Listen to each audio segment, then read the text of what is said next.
আসসালামু আলাইকুম প্রিয় ভিউয়ার্স, আমরা প্রত্যেকে অনেক কৌতূহল বসে জিজ্ঞেস করি লালবাগ কী হিসাবে নামকরণ করা হয়েছে।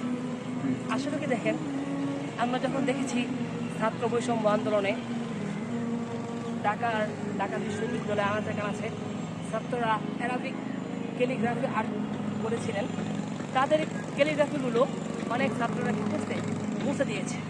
কিন্তু আমরা দেখেছি বাংলাদেশের অনেক জিনিস রয়েছে, অনেক জিনিসের নামকরণ রয়েছে, সেগুলো ফার্সি আরবির সমন্বয়ে গঠিত। ঠিক তেমনিভাবে লালবাগ শব্দ দুটি ফার্সি। লাল শব্দের অর্থ লাল, বাগ শব্দের অর্থ বাগান।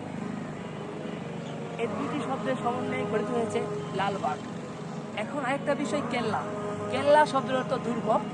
কেলাতুন শব্দটি আরবি শব্দের সমন্বয়ে গঠিত করা হয়, যাতে আল্লাহ তাআলা সেই পরিবেশ রাজস্ব যারা এখানে যে সকল মুরব্বীগণ ইন্তেকাল করেছেন তাদের জন্য সদা সর্বদা এখান থেকে সদকা জারিয়া হিসেবে দোয়া করা হয়। লালবাগ কেল্লার ঐতিহ্যবাহী স্থাপনা, এখানে রয়েছে পরিবীর মাজার। এখানে পরিবীর পরিবারগণ এখানে সমাহিত হয়েছেন, এখানে তাদের কবর রয়েছে। এটা লালবাগ কেল্লার ঐতিহ্যবাহী স্থাপনার একটি স্থাপনা।